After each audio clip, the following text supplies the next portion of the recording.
안녕하세요. 법무민 디라이트 민승현 변호사입니다. 오늘은 다소 무거운 주제로 여러분을 찾아뵙게 되었는데요. 내년 1월 27일부터 중대재해처벌 등에 관한 법률이 시행됩니다.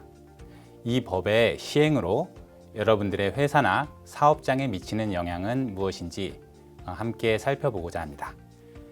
2018년 12월 10일 태안화력발전소의 석탄 컨베이어 벨트 내에서 비정규직 청년 근로자의 압사 사고, 2020년 5월 21일 울산 현대중공업 LNG 운반선 파이프 내 하청업체 소속 근로자의 산소 결핍 사망 사고, 많은 시민들의 폐질환 그리고 사망의 원인이 되었던 가습기용 살균제, 2014년 4월 16일 수학여행 중인 학생들을 포함한 476명을 태운 세월호의 침몰.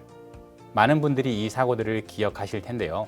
안타깝게도 이런 사고들의 특징은 막을 수 있었지만 반복적으로 발생하고 있다는 점입니다.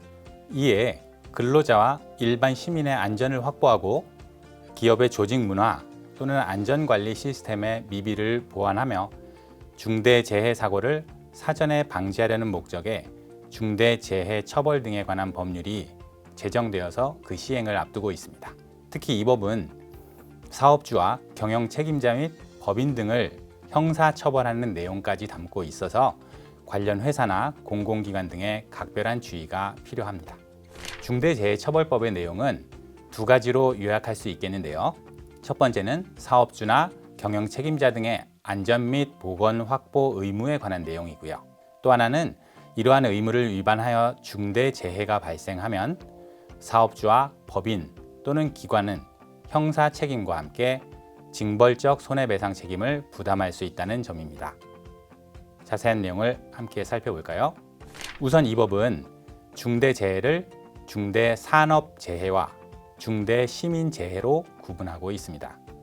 중대산업재해란 자료에서 보시는 사망자, 부상자, 직업성 질병자를 발생시킨 산업재해를 뜻합니다.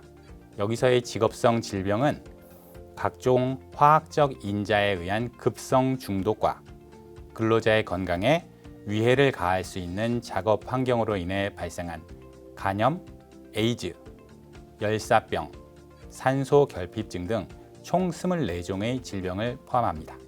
또한 중대 시민재해란 자료로 보시는 것처럼 특정 원료나 제조물, 공중이용시설, 공중교통수단의 결함으로 인해서 사망자, 부상자, 질병자를 이와 같이 발생시키는 산업재해를 뜻합니다.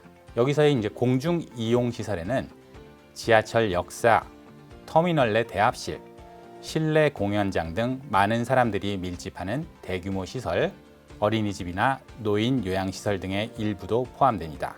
대규모 또는 준공 연도가 오래된 교량, 터널, 항만 등의 일부도 이에 해당합니다. 공중교통수단이란 지하철, 철도, 버스, 여객선, 항공기 등을 의미합니다. 먼저 중대산업재해에 관한 안전보건 확보 의무에 대해 말씀드리겠습니다. 해당 사업 또는 사업장에서 종사자의 안전, 보건상 유해나 위험을 방지하기 위해서 일정한 조치를 취해야 할 의무를 뜻합니다. 이 법의 시행령은 보다 구체적인 예를 들고 있는데요. 종전에 산업안전보건법에 따라서 안전 및 보건 담당자 등을 3명 이상 두어야 하는 사업장이 있었는데요.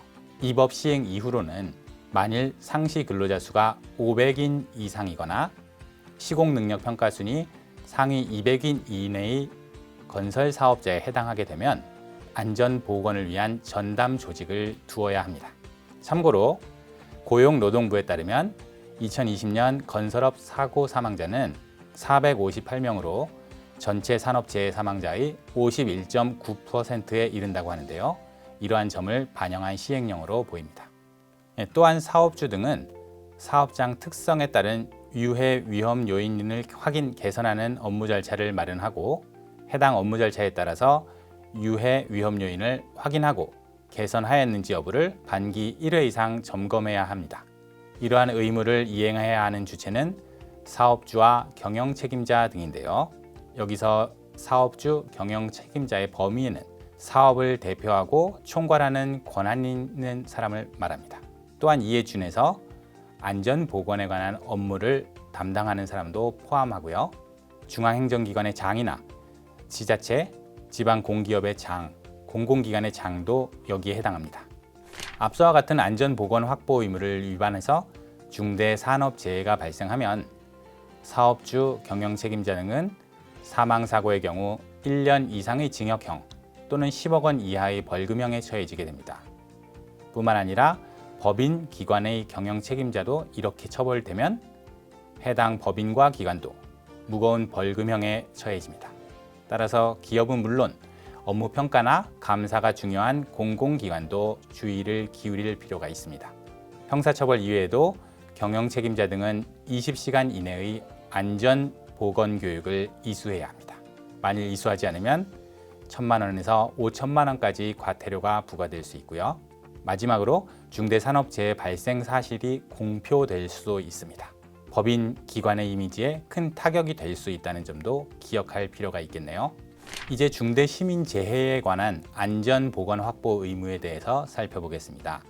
여기서의 안전보건 확보 의무란 원료나 제조물의 결함으로부터 이용자, 그 밖의 사람의 생명, 신체의 안전을 위한 조치를 취할 의무를 말합니다. 여기서의 원료나 제조물이란 독성 가스, 살생물 물질, 의약품, 방사성 물질, 유해 화학 물질 등을 포함합니다. 이러한 의무를 이행해야 하는 주체는 사업주와 경영 책임자 등인데요. 여기서 사업주 또는 경영 책임자란 중대산업재해에 관한 안전보건 확보 의무 주체와 동일하고요. 사업주, 법인, 그리고 기관이 실질적으로 지배하는 사업이라면 제3자에게 위탁한 경우에도 적용된다는 점 역시 앞서와 동일합니다. 또한 공중이용시설이나 공중교통수단의 결함으로부터 그 이용자 등의 안전을 위해 조치할 의무도 있는데요. 이러한 의무를 이행해야 하는 주체, 그리고 적용 범위는 역시 앞서와 동일합니다. 사업주, 경영책임자 등이 형사처벌을 받거나 해당 법인이나 기관도 벌금형으로 처벌된다는 점은 중대산업재해의 경우와 역시 동일한데요. 참고로 중대시민재해에 대해서는 안전보건교육 의무나 재해 발생 사실 공표 제도와 같은 것은 규정되지 않았습니다. 중대재해가 발생한 경우 해당 사업주나 법인, 기관은 그로 인해 손해를 입은 사람에게 손해액의 최대 5배에 이르는 배상 책임을 부담할 수도 있습니다. 사업자나 경영 책임자 등의 고의나 중과실을 요건으로 하는데요. 이러한 중대재해처벌법은 무거운 형사처벌은 물론 가중된 민사 책임까지 부과하고 있습니다. 법 제정 과정에서 적지 않은 논란에도 불구하고 그 시행 이후로는 반복적인 재해를 막고 안전한 시스템이 확립될 수 있기를 기대합니다. 지금까지 법무법인 디라이트 민승현 변호사였습니다. 감사합니다.